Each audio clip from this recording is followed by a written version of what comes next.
I like to think of it as like the soap opera.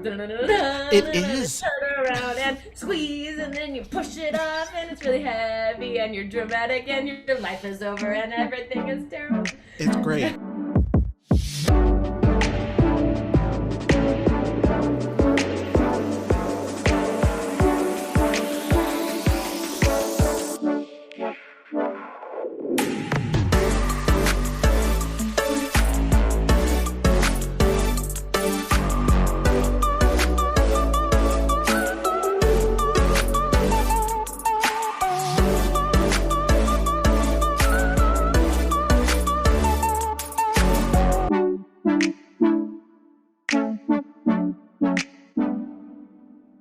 All right. Hi, everyone. Welcome back to another week of Stage Door Medium. I'm Jimmy. I hope you're well. I'm so glad that you're joining us today. We have a guest today who I woke up today so excited. I was like, oh, I get to talk with her and just soak up like one iota of her, the way her brain works. We're in for a real treat today. So before I introduce her, like usual, we started something new with season 2 where I just answer a question that's thrown my way about mediumship, and then I ask our special guest a question too. So the question that I got, let me see, I have it written down. I had written down: is there a proper way to train, or is there a proper way to channel energy? So this was coming from somebody earlier in the email. They'd expressed that they had interest in learning how to do this, how to like medium. I know that's not a verb, but the answer is yes. So for me, I break it down into 3 steps. So, and I don't vary from it. Even now, after almost 10 years, I stick to it because it works for me, and I know that it's the way to go. So for me, I call it ground, protect, and then connect. So for me, I always visualize, we're human, we're of the earth. So in my meditation, if I can get out and walk bare feet somewhere first, that's lovely. Most of the time, I don't have that luxury. So I'll just walk around barefoot in the studio. But if I meditate, I do want to make sure that my feet are touching the ground. That way I can just feel connected, because I visualize during my meditation that the light comes like whoop, straight down and then right back up. So for me, that's step 1. I ground. I visualize little vines coming up and grabbing my feet and then kind of rooting me to the earth. Step 2 is I protect. So I call down white light energy is what I call it. I invite in only the highest and best. I'm still not seeing them yet. I kind of visualize that I've got like a little manhole above me. I always think of the one from Hocus Pocus where the guy pops his head out in the bus. But anyway, whatever works for you, visualization. Once I know that I'm connected and I can feel that earth energy coming up through me and then the white light going through me, I see it. Then I go, okay, I guess I'm ready to move the manhole from left to right. And then I see it, I visualize it sliding open, and then I'm ready. And then in terms of the process of how I connect, I think the biggest thing we have to do, and I remember our guest today, we were talking, she said something really interesting to me before about letting go of expectation, because it's when we have the expectation part that ego can get in the way, we can get disappointed. So rather, let's just go the deductive way. Let's just go, I opened it, who's here? Rather than going, I think this person's here, or just tell me what you got is what the best recommendation I could give for you. If you're a medium that is training or practicing, is what are you getting? And if it's wrong, just keep listening in and just go, okay, I'm going to give you a couple more details. Does this make sense? I always say there's no shame in being wrong about something. So many mediums are afraid to own up that they're incorrect on something, and they'll try to pawn it off on you going, oh, well, you misunderstood me. No, own it, move on. Because I always say like ego, I abbreviate it as edging God out is what I call it. So when we let our ego get in the way, the yucky stuff starts to happen. So that's my advice. So ground, protect, connect. Okay, so I'm so excited to introduce our guest today. So we have this it's just incredible human being, light work. I'm going to call her light worker because what she does is light working. Broadway credits, Wicked, Frozen, the tours of Wicked as well. A chorus line, Cassie, Jesus Christ Superstar, Feed Your Soul Project. There's so many things that we're going to talk about, but please help me in welcoming the incredible Alicia Albright to our episode today. Hi. I'm so excited to be here. I'm I'm so excited. Like literally just to like see you nodding when I was answering some of the stuff. I'm like, oh, another one, another person gets it. Another, it's, You mm, just dropped so many knowledge bombs, listeners. I hope you really got that because I feel like what you just said applies to everything. And I'm just gonna dive in. you go There is do it. a statement that I love that's exactly the same that comes from yoga philosophy, because I'm a yogi as well, is I surrender my attachment to the outcome of a situation. I'll say it again for those listening. I surrender my attachment to the outcome of a situation. And how I think of that is that same thing. You open up, you show up open hearted, you share of your gifts, whatever those gifts are. If they're mediumship, if they're being a person in theater that's being a vessel to share a story and share a light, and then you let go of what happens and you trust and have faith, because that's all we can do is show up open hearted, be a channel of anything, of communication, of a story, of listening in a conversation, and then we never know what's going to happen. So you just let go of attaching to wanting to be good, wanting to do that, like wanting the applause, wanting um, to hear the relative that they're wanting, and then it blocks the blessing. So I relate so much to all the truth bombs you were just saying. I was like, work. Well, it's, I mean, truly, I mean, the applause thing, it's funny. Like my first couple of years is developing, and every so often still, I think it's human to be in any line of work.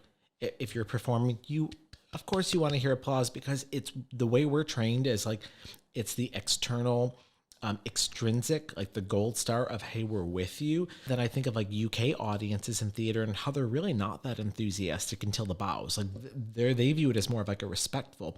But with mediumship, it's really this idea of course, I want to know, like, and I think back to these episodes of Long Island Medium, the ones that people love the most are where the guests are sobbing, where they're like, oh my God. And there's going to be moments where I always say, like, whereas a medium, you might deliver a reading where you're not going to get that external validation of somebody crying, of somebody going, oh my God, this was the best experience I've ever had in my life, but it doesn't mean that it wasn't impactful, so you have to surrender. You have to just go, okay, like you just said, like I said, I watched this video of you and you talked about, did I show up and give the best I could in that moment? And it was just the end of it. Like I was doing some stuff last night, multitasking, and I heard what you said, and I was like, in that moment. I'm like, oh my God, we have so much to talk about. So I guess first and foremost, so what have you been up to since the pandemic? Because Frozen, like we were saying, Frozen shut down unexpectedly in May of 2020. So how are you keeping busy and creative? It's been a mix of a lot of different things. I was lucky enough, and I'm talking to you now from Hawaii, where my family lives, and my parents live, and I was lucky enough in the beginning of the pandemic to be here on vacation from Frozen, so randomly, and I was actually on the Big Island. My parents live on Oahu, um, with my fiance, and we had one day with no service, and that was the day that everything shut down. And we came back and we were like, but we stayed for 3 months, and it was a big, huge gift because my dad has Parkinson's and dementia and is slowly now more fast declining. So it was a really big gift. And then I've left and come back numerous times, and now I'm here again to help because he's gotten worse. So I've spent a lot of my time with family in Hawaii, and Hawaii is one of the most healing places in the world for me. I've also focused on a lot of healing for myself and for others, for my family, and collectively for the world. And so I've started to create through Feed Your Soul Project, which is a company, not even a company yet, but a project I've been working on for many, many years, of just basically how do we create practices that help us to share our light with the world. And I know that, so during this time, I had more pain and anger and a lot of feelings that I had never also had the space to have to face and the lack of things to do to have to face, that I've worked through them. And so for me, it was finding techniques to help me remember who I am beyond all those feelings and accept all those sides of myself that are uncomfortable and that they're okay. And so then whenever I find new techniques that help me, all I want to do is share them. So I've started classes where I kind of don't know what to call it yet. It's kind of like a self-care class, a self-love class that shares things from meditation, movement practices, whether it's yoga or qigong or dance, journaling, breath work, emotional freedom technique, tapping, Reiki healing. I've become an advanced Reiki practitioner during this time. I've studied it more yoga, and I've gone into a lot of different teachers that bring spirituality and psychotherapy and mental health together. So I've been studying with a lot of different people in that vein of just, I feel like people have different ways that they can help in this time, and I feel like I just want to create spaces where people feel safe to explore who they are, and that so they can go then and share their light with the world in whatever way that is. With Feed Your Soul Project and with breath work, and how is it structured for those that take this, I guess, that participate? Is it a drop in, or is it like, we're going to stay with this for X amount of weeks? Right now it's just been drop in, and it's just been when I can do it. Right now I'm pausing a little bit, focusing on family healing. Sure. But it's just something I've offered really for free, and or for whatever anyone could offer that. And the structure of the class itself is it really always kind of starts with grounding, like breath work, grounding, to just be where we are. And in a way, somatically using our breath to come inside yourself and creating a relationship with how sensations, feelings, and emotions can come up as sensations in the body. And the more awareness we create for those things, just the more we learn about ourselves and the more we can help heal. Because sometimes we can get so caught up in the moment, and all we know is my stomach is tightening. So when I know my stomach is tightening, that tends to happen when I'm angry or stressed or whatever. So there's different, and I've learned there's many different, I'll go through different breath work depending on the day or the theme. That there's a lot that breath work goes into your parasympathetic nervous system and calms you down. So the beautiful thing about breath work is it's so simple, and it does the work for you. It goes inside your systems and calms you down, and is like creating a space for yourself. And then we'll normally go into meditation either right away or a journaling prompt. And then recently I've learned more qigong, which is intentional movement, is moving through and I'm obsessed with it, and emotional freedom technique, which is tapping, where you tap on different acupressure points. So they mix tapping, and when you tap on these points around your face, it sends a message to your amygdala, which is the fight or flight part of your brain, and tells it to calm down. So the simple act of tapping these points is telling your brain to calm down.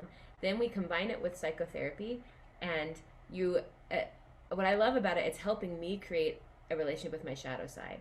So as you're tapping, you literally allow yourself to say exactly how you feel. Like, I am so pissed off right now that I could scream, and that's okay. And amidst all those feelings and this tightness in my belly, I can breathe, and I can relax my body, and I can deeply love and accept myself. Makes me want to cry in the moment, because it's helping you give space to all the feelings we have, to know it's okay and I can still love myself through all my feelings. And because you're combining these powerful ways you really feel with tapping points that calm you down, it helps. It's like magic. Like, it seems crazy, and every time I do, I feel better. And so whenever I learn something, I kind of find different ways to pattern it in. Sometimes I'll do qigong and tap in the middle, and then sometimes we'll go into yoga or restorative yoga or a dance movement phrase. And I often will, you've done this with me before when we first met, which we just realized. And I'll do a piece with sign language to describe how we communicate nonverbally through an actual way of communication, but also we just do that all the time. And then we set intentions through our body. And I think it's a powerful practice because you can set an intention. There's studies that show in your brain, if you set an intention in your thoughts, in your words, and in your hands specifically, but in your whole body, it has a bigger impact on your brain. How much room is there to like do things like this in a rehearsal? Because in my brain, I think of like something that is going lightning fast, really rapid. Like, we don't have time for games. We don't have time for breath work. We're just going to dive into the work. Like, is it that way? Have you found, or There is no time, really? uh, especially in originating a new show that's going to Broadway. Um, no time, which is why having your own practice of these things is so important. I want to also go back to the things you were just saying, Yeah. so we get the mind straight. Because as actors, as really anyone, but actors like you said who are putting on personas, if you haven't handled your own persona, then you're putting on another persona, and meanwhile you're just striving for someone to tell you you're good enough amidst both personas. You're wanting yourself to be good enough, and you're wanting this character to be good enough, and you're wanting is something validation outside yourself. And even which sometimes comes and then sometimes doesn't. When we base so much of it off that, off of a callback, off of even when you get the gig, you think it's going to answer, you think it's going to heal that hole, but it doesn't, because then you're still needing it in that room where they don't have time to make you feel better in a way. They don't have time to go woo woo unless you are like some star. And so I noticed that there's like, it's almost like we're broken and thinking this will put us back together instead of doing the work instead of, I like to think of it, instead of going from the outside in, reaching for the work outside, for someone to tell me I'm good enough, for someone to tell me they love me, for someone to tell me all those things I want to hear. It's an inside job. It's a, and for me, and to go back to meditation being so many things, there's so many different types of breath work and meditation, but at its core, it's the same thing. At its core, it's a practice that helps you. I think the easiest way for me to describe it is the sun is always shining. Always. No matter how rainy it is, how cloudy, even at night, it's shining on the other side of the world. Your soul never doesn't shine.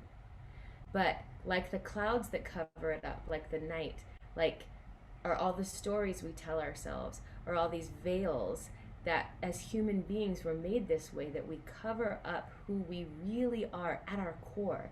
Deep, deep, deep, deep beneath the layers is this pure, beautiful essence in every single human.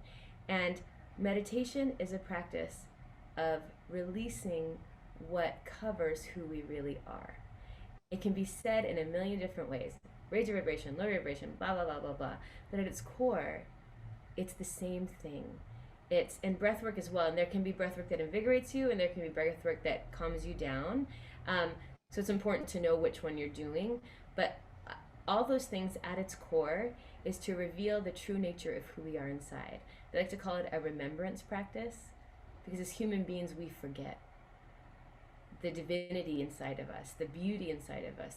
And I mean that in a really sincere way.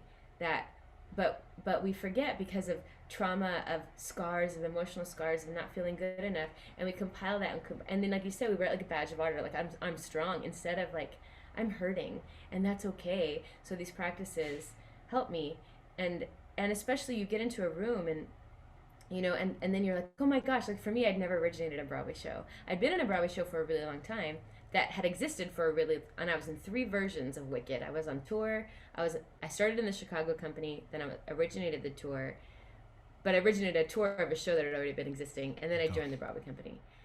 And so in the very beginning of that, I was a dance captain, so I was a person in authority, not knowing the show, and suddenly holding rehearsals. It felt like a bad game of telephone. Like, I think this is the information I'm supposed to give you, so I'm going to act like I know what I'm doing. So in a new show, and one that, exists from a movie, but we're recreating it, and it's just like fast forward, everyone is scrambling in a way. What I felt with Frozen is they knew it was such a big hit. So they were like, this is going to be the biggest hit ever. So that's pressure. And there's so many cooks in the kitchen. They're rewriting songs constantly. It was amazing. It was the coolest thing to be a part of. They would teach us songs where they hadn't written the sheet music yet. So we would just stand around the piano, and then they'd be like, no, change the words to this and this. And you're like, what? And I'm a swing, so I'm trying to learn all the parts at the same time. We would churn and burn a huge dance number of 30 people. We'd learn the whole number, come in the next day and start over again if it didn't work. And the team was incredible at churning and burning creative material. And it was our job to be vessels to show them the vision but it not be perfect yet, because they just needed to see if it worked. And so they didn't have time to really, it's not their job to care about our sensitive feelings. They're putting up a show, and they're having all the stress from Disney, from the direct, all these stressors, the producers coming in and saying, we didn't like that number, that wasn't funny enough. We don't hear those things. We just know we're showing up, and we're trying to, and at 10 a.m. on the dot, they ran the number. So I covered 10 people, and if one of those people was stuck on the train, they were like, Alicia, you're on, with 30 seconds notice, when no one even knows what they're doing. And we just learned the whole number yesterday, and we're running it. And so it's like, good luck. No one can even help you. You can't even ask, like, oh, where does Nina stand? Because no one knows, because they don't even know what they're doing. So it was so incredible. It was so stressful. And I know I got so stressed, my tongue tasted weird for like 3 weeks, which is this anxiety and stress reaction. And because as a swing, there's so many stressors for, I mean, it could be like mental health care for every aspect. Directors and choreographers deal with a whole level of stress that we have no idea about. Their associates have a whole level of stress. People in the show themselves, the lead actors, the ensemble, and then the swings and the understudies who are just trying to absorb everything. And at the same time, everyone just wants to know they're good enough. Bingo. And so, and the minute I would see people get moved to the back of a formation and sob in the corner, thinking they weren't good enough because they got put in the back, or they weren't featured, or they were waiting and they weren't in the dance break, and I would just see their faces fall. And some people, sadly, I would see them lose their integrity because they would be in the back of the formation, so they'd mess around later when we were running. And I realized, because you're an observer as a swing when you're not doing it, and so it's almost like I'm observing all the things, including like their hearts.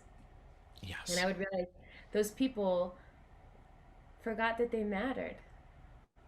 It doesn't matter where you stand in the formation. It doesn't matter if you're the principal character. It doesn't matter. You're light, and it makes a difference. I know I make a difference even when I'm not on stage. I make a difference in the building by how I share my heart with every single person.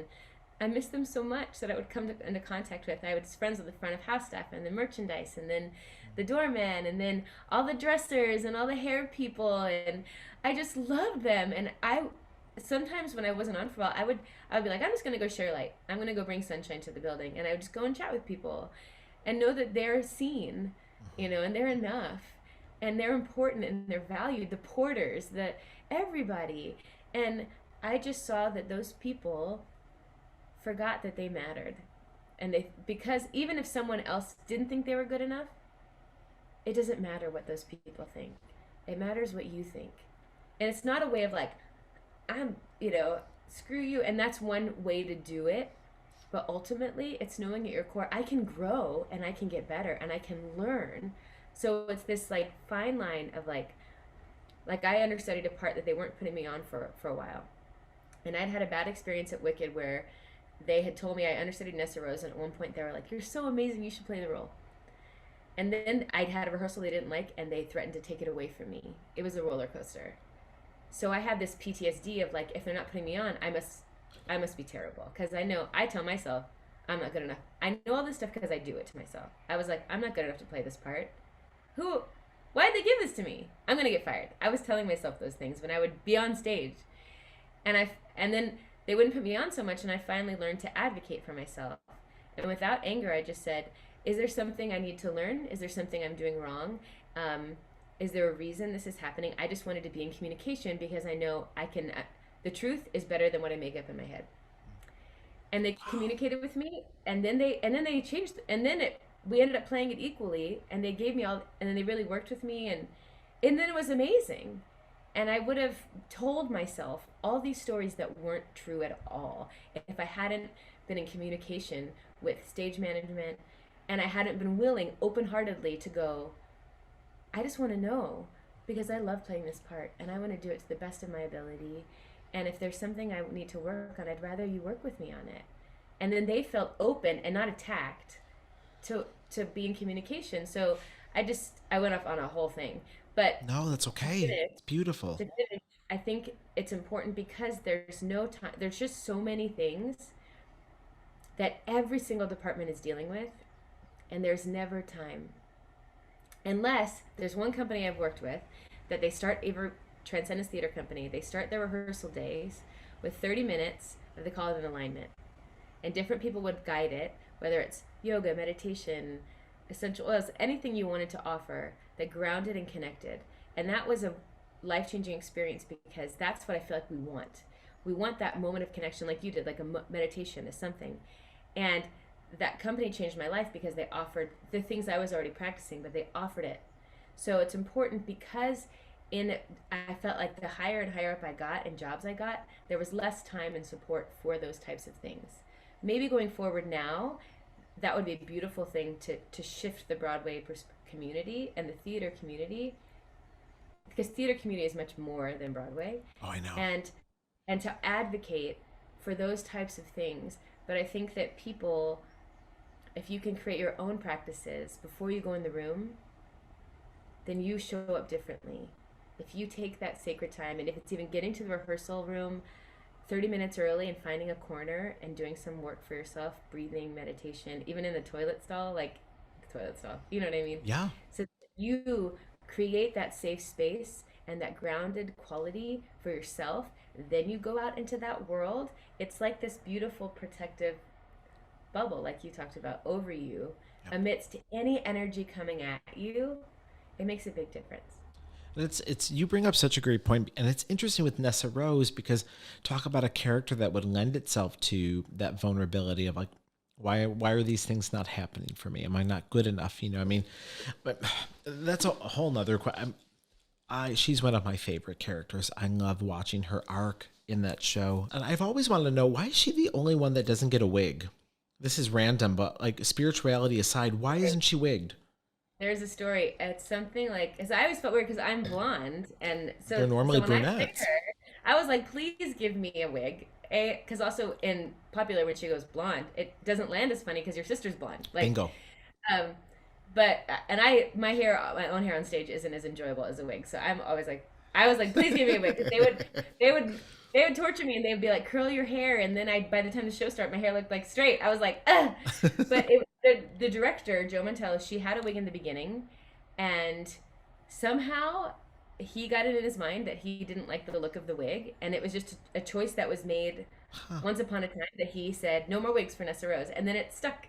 And then no matter what their hair color was, we never had wigs anymore, and just for that character. And it came from whatever. I don't wasn't there when the initial decision happened, but I know it was that the director came in and didn't like the look of the wig on her, on this particular actress, and then it Yeah. became like a wicked worldwide rule that Huh. that character doesn't wear a wig. Yeah, so there is a definite reason. I remember the old press shots of Nessa Rose looking like very much like a drag queen. She had like the really curly wig with like the red feather boa part. And I'm like, to see it evolve into this simplistic black with like the kind of the poofy, the poofy sleeves and stuff. And, but, I love her. Now it's so funny. It's been so long since I played her, but for me, it was the first time I played a role on Broadway, and I never thought that would happen for me because I was always a dance captain swing, but I really wanted to play roles, and it was such a gift. And later in Frozen, I got to play Bulda for a good like 6 months. I shared the role with someone,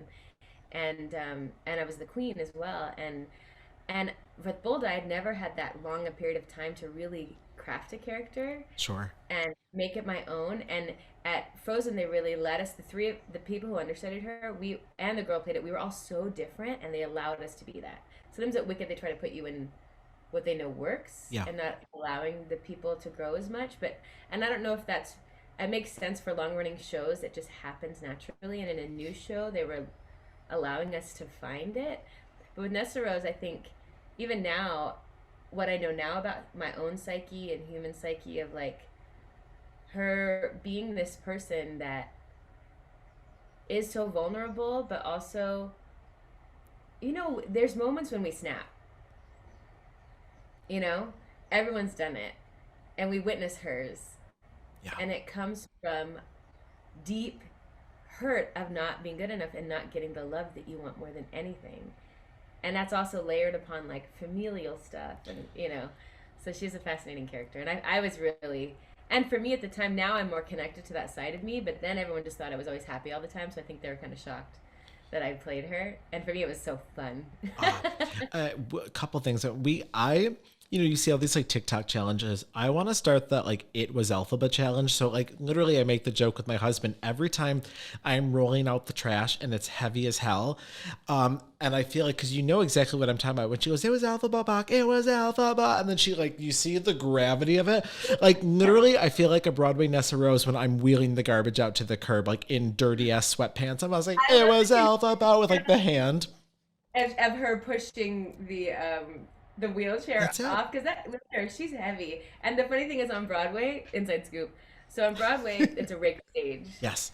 and so you have to have all these things for the wheelchairs. You have to have locks in place so it doesn't slide down the stage. So that big fancy wheelchair in Act Two in Governor's Mansion, you have to, if I remember it, you have to really squeeze the top, and then because it's always locked, so it doesn't roll. So then you're also like, it was With the hand. alpha, and then it's like and it goes, and then you're like, I like to think of it as like the soap opera, It and then is. turn around and squeeze, and then you push it off, and it's really heavy, and you're dramatic, and your life is over, and everything is terrible. It's great. I always think of, like, you brought up such a great point about her too, about these characters that we all snap at some point. And so we're going to start that, the Nessa You Rose. haven't yet. You will someday. Right? You have that to look forward to. I know, I always say sometimes when I bring souls through, there's the folks that like the Nessa Roses, so to speak, where we remember them as, I think, while they were here in the physical, as like the villain of the piece, or so to speak. And that's the beauty of mediumship, is that we're then being able to channel their side of the story and going like, okay, they might have been X, Y, and Z at face value, but if you knew what they were combating at the time, or like or sometimes we know and we just don't care, but I'm like, no, we really have to go like, this is what what was stacked up against them. And there's You did moments. this for me in our reading. How so? Um, so my grandmother, who was passed on my mom's side, ha- I think she dealt with depression and maybe bipolarism, but never diagnosed. And my mom doesn't actually really talk about her very much. I had a relationship with her. She's passed on now, but she was always the type very sweet to the grandchildren. And but there's a lot of pain and stories from my mom's sisters and that I never really understood. And so when she came up in our reading,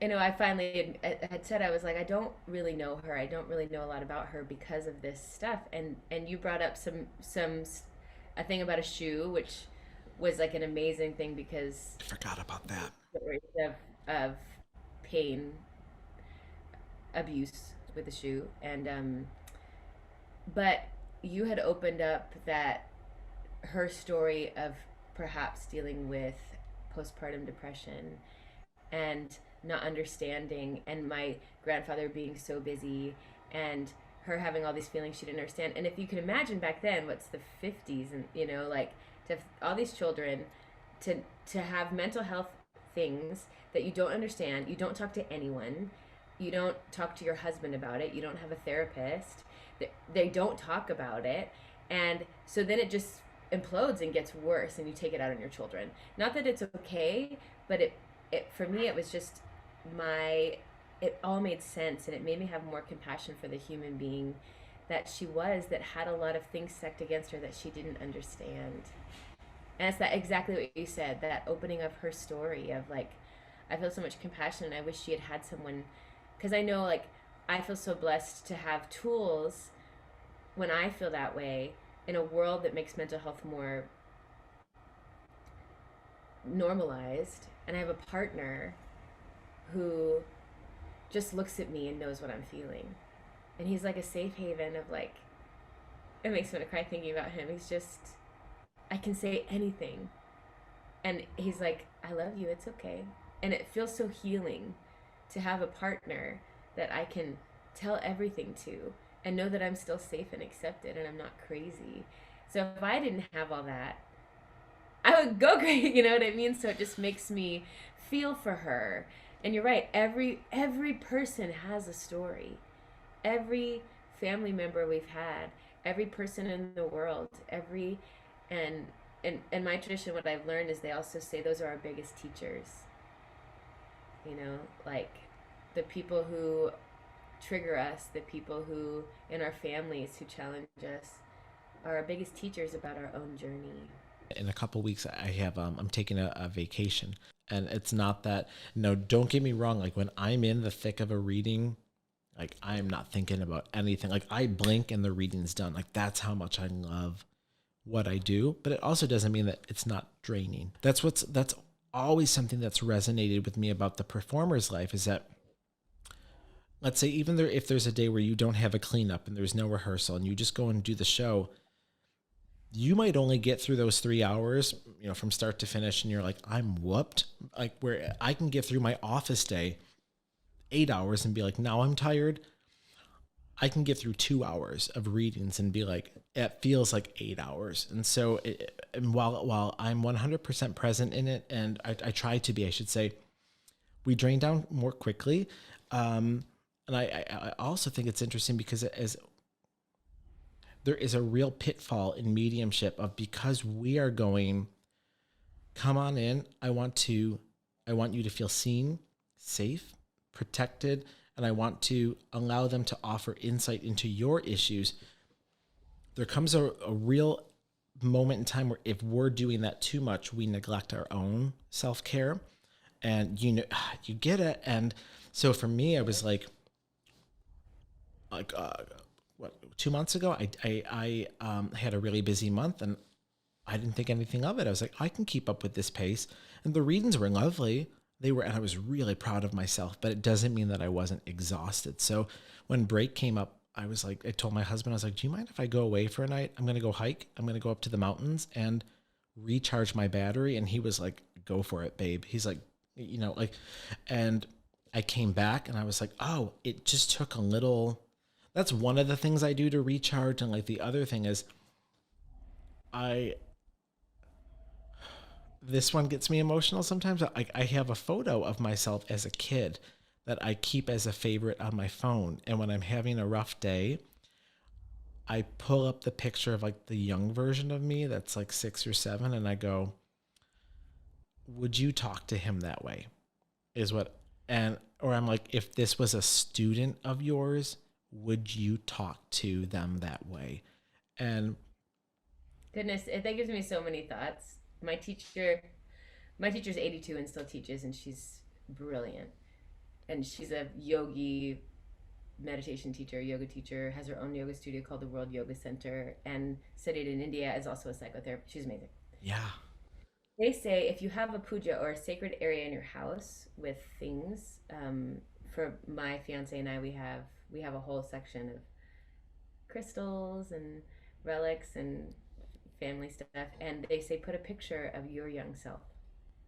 So I have a picture of baby me and a picture of baby him to honor that person, and where you can see it every day, so that you're honoring that child inside, that innocence that is still within you, but we forget. But it's a beautiful practice. I love that you do that, that you actually put it out. So I encourage you to put it out somewhere, that's a so good idea. that you remember more often that that you that's still there, you know. And it does. And so the other stuff made me think of, I feel like the more you're doing something you really love, it's almost like the fire is burning hotter, so it's more exhausting, you know. So people who are doing energy, people, even actors who are sharing their light, that's in a way it's sharing energy, It's energy work. you know. Healers, mediums, you're a healer, you know. People doing energy work, people doing massage, people doing teaching yoga and meditation, like it is draining because you're giving so much, and if you're not protecting yourself, it's gonna seep from you. And I think every human, and I was thinking about this because I paused my teaching for a while, because I finally was like, what was calling to me was deep healing. Deep healing, recharging, is the most important thing, because you can't share of whatever gift it is you have, and unless you're fully like deeply recharged. Like for me, it's easier in New York. I have a harder time because nature, like it did for you, it really recharges me. And there's something about Hawaii that is so healing. I literally climb trees and sit with a journal in a tree. I'll journal in trees, and people walk under and freak out. I'm like, no. And I just, for me, it's the water. There's something, I can be going through trauma in my family, and I just go to the water. And the goddess of water in Hawaii is Namaka o Kahai. And so I honor her before I get in. And it just makes me know everything's going to be okay, because there's this, like, I feel held by the water and safe, yet free and liberated and expansive, and that I can fall back and I'm not going to hurt myself. And I'm held in any way in which I move my body. And there's such wonder. And it reminds me, nature reminds me of the wonder and the healing that hardship happens in nature, and there's still always growth and rebirth. You know, so I think, and a lot of energy workers and people in theater, we shame ourselves if we don't want to go to work. I remember when I got that point, as I was in a Broadway show, I was living the dream, and there was days I didn't want to go to work because it was hard. 8 shows a week is hard, and I didn't have time to live my own life, and that was my life. But there's still a me beyond my work. Even when my work is my passion and my soul, there's still a me beyond that. That is the first, because I can't give to my people I'm teaching, to your clients. I can't give to my partner. I can't give to my family if I haven't given to me. And the deepest way, not in a selfish way, in a way of like healing. Because when you do that, the light ripples like you can't stop it. Because you have to take that time to really care. It's like I think of my heart, and I just want to like give it this safe space. So we have a question that came in from a listener that was not about mediumship. It was for Broadway, and they were talking about a swing on Broadway, and or I guess or any show, whether or not it's Broadway or not. But I think more for the Broadway track, they asked, with a swing, what are the full duties of a swing? Do you also have to run rehearsals? Is that the same thing as dance captain? And they had asked me a question about, from a financial status, are you paid per track that you know, or is it only if you go on? I love this question because dance captain and swinging is a really confusing position that not a lot of people understand what we do as our job, as well as monetarily. That's a whole other thing. So I'm totally going to break these down. So as a swing, it is your job to cover the people in the ensemble. So, for example, at Wicked, I covered 9 different roles, and I was an understudy. So an understudy is someone who covers a principal character. So I understudied Nessa Rose, which was another person, but I swang all the girls in the ensemble. So that means, and in Frozen, it was 10, ended up being 14 parts, and I covered, and 2 features, which is something I'll get into later. But so when you go on for that person, you do their whole track, which means, because normally people in the ensemble play many different roles. So I don't give a character name because they normally play so many different people. But you do exactly what they do on stage and off. All their choreography, all of their lines. You sing their vocal line. So if it's a soprano, I sing soprano. If it's an alto, I sing alto. If it's a second soprano, I sing second soprano. So it's not just the physical stuff, it's also the vocals. And so sometimes I would sing a strong sopralto, like I would go on singing soprano and realize I was on for an alto, and I'd be like, oh, this is my note, you know, because there's a lot. And then on top of that, off stage, you're going to the same areas that they do quick changes, doing the quick changes the same way they do them. Sometimes you have your own costumes. Sometimes you have costumes that are the same as the people you're on for. In both Wicked and in Frozen, I had my own track of costumes that were mine, that were my color of ball gown dress, which is not always the case, which is really special. But if it was a specialty part, I wore my version of the same costume than that person wore. So, but you do not teach.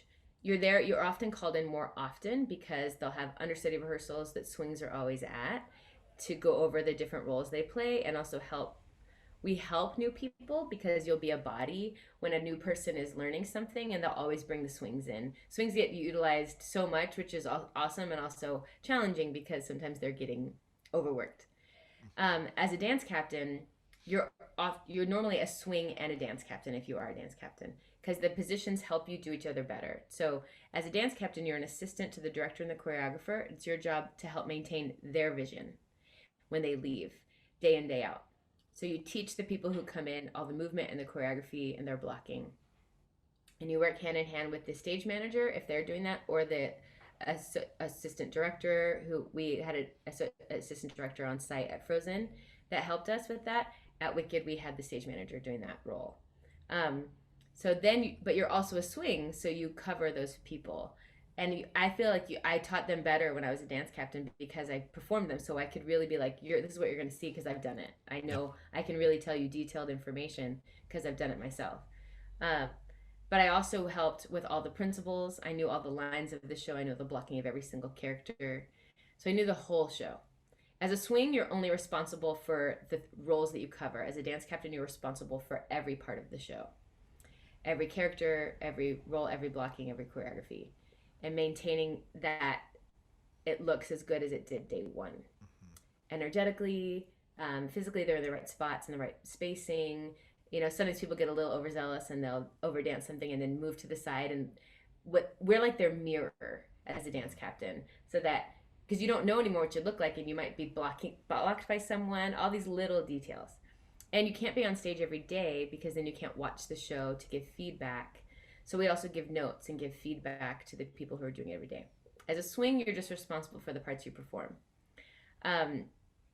Now, as a swing, you get paid a certain amount of bump per week. So there's a set salary if you're in the ensemble, if you're in a show that has with the union. There's a set salary. Then on top of that, you get a certain amount of a week, whether you perform or not. You get one point is $60, one point is $75. Not enough money for the amount of stuff you're doing. And the amount of stuff you're rehearsing. So they can rehearse you more if you're an understudy, a swing, or a dance captain. That's within the contract. But you get this set fee whether you're on every single show as a double track, meaning everyone's out sick, and not only am I one person, I'm two people at the same time. Yep. And I'm trying to fill in all those holes. Whether you're doing that or you're like sitting in your dressing room playing board games, which we did sometimes, which is very fun. But only do that if you know what you're doing. And so you're paid that same fee of a larger sum. As a dance captain, you're paid an even larger sum weekly for teaching, for all those things. So those are set rates, whether you perform or not. As an understudy, you get a smaller set rate every week, but then when you perform, you get 1/8 of your salary for going on for that principal role. So that's why they're weekly, like every week they get $15 or whatever to understudy. But then when you perform it, you get a huge bump. Got it. So that's the differences. So it's like as swings, we don't get that bump when we go on, but we also make a larger chunk whether we're on or not. Yeah. But as an understudy, it's different. And then as a standby, which is like right underneath the principal character, it's different because an understudy is in the ensemble making an ensemble paycheck, then getting that bump. As a standby, you are a principal contract, so you're making principal money and getting a bump when you go on. So that's pretty fierce. As a swing, as any of those roles, swing, understudy, standby, you have to be ready at any given moment during the show. Like I had to be ready. I would go on mid-show all the time, and I was on the 7th floor at Frozen. All the swings and standbys were. So we would have to run down 8 flights of stairs to the basement to get ready. If we're in the ensemble, less if you're the one funny story I'll leave you with is our standby. Her name is Alyssa Fox. She's amazing, a very dear friend of mine. Oh my God, she's so good. She's so amazing, and just an amazing human. She's a really amazing human. She loves a nap, so she had done the matinee, and then Casey came back, so she wasn't in the evening performance, so she took a nap under her slot. And we had decorated our room. We shared a dressing room. There's 4 of us. And we got like comfy chairs and all these things, because we lived there. If we weren't on, we were in our dressing room. So we really made it a little safe haven for us. So she was asleep, fully asleep under her chair. Stage manager comes running up. It's almost let it go. They literally like Casey just called out, "You have 6 minutes to get ready." They woke her up from sleep, ran her downstairs, threw her in the dress and the wig, and she was singing "Let It Go." 6 minutes later, incredible. The audience would never know. No. We did not pause the show. And I mean, thank goodness she can roll out of bed and sing anyways, but thank goodness she'd already sang that afternoon. Yeah. So it wasn't as shocking to her vocal cords, but I think that's a funny story of what's happening off stage that when you're watching a show you have no clue. And it's such a smart moment to transition her into that show too, because if I'm not mistaken, there's like basically the mob is starting to assemble. You know, the hunt from when I saw it in New York, and then boom, Elsa Yeah. comes out, and I loved it. I enjoyed it. I thought Frozen was so smartly designed in the sense that like you were never in one locale for too long. So for kids in the theater, I felt like it was so engaging and entertaining, because even as adults, like we get bored after a while if we're in the same scene for too long. And I felt like it was like boom, boom, boom, boom, boom. Um, I Both I I both enjoyed it. Frozen and Wicked, their transitions were art itself. Yes, Like how you that's something as a audience member, the beauty is you don't realize it. You're just taken on the journey. bingo. But when they seamlessly go from one location and then it swirls and you're in a whole new place, it's actually incredibly hard to do seamlessly. And I think both those shows did it really well.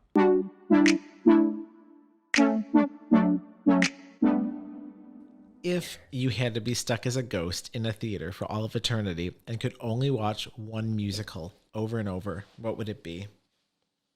Ragtime. I don't know why, but I'm just going like train of thought. When I was in my early 20s and I first moved to New York, Ragtime was on Broadway, and I would go and watch it by myself. I would get a student ticket and I would just go, and the music was so beautiful. I don't even remember that much about it right now, besides loving the music so much that yeah, I loved that show. One of our guests, Michelle Ragusa, was Evelyn Nesbit in the closing cast of, and she's from Buffalo with me. And I remember I was like La, la. every I night. want to do that. I literally told her, I was like, that's how I knew I was gay. I was like 12 years old, sitting on the swing outside talking about It's like definitely missing. Mr. Harry White or whatever, the Velvet Swing. I'm like, that's how I knew. Um, That was like my first part. I loved Les Mis when I was a little girl, and I was Eponine. And me in sixth grade, me and my friends were like, she was Cosette, I was Eponine. We would fight over Marius. I was like, I die in his arms. She was like, I get him. I was like, whatever. And I would act out A Little Fall of Rain in my bedroom, like dying in Marius's arms by myself, like can hardly. And my brother I have an older brother, and he would walk in and go, "What are you doing?" And I was like, "Nothing." Show that you've been in, like a character that you can think of, or a character that you've played that would benefit most from a medium. Ooh, Nessa Rose. That's what Jenny said. I want to say Jenny said Nessa Rose as well. I Yeah, I mean, feel like she's got some trauma she needs some help with, and she needs some guidance and connection. and then I guess final question, many, many years from now, hundreds of years when none of us are here, how would you want folks to look back in memory and remember Alicia Albright?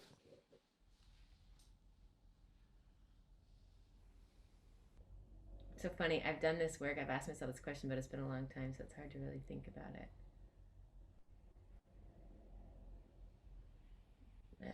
Through her light, she helped make the world a better place. Like it's coming. I feel like I've always wanted to be someone that helped people to know who they are, to love themselves, to, and I would love to live my life in a way that inspires people to do that. That I want to be a safe haven for people, that they feel safe around me, to open up,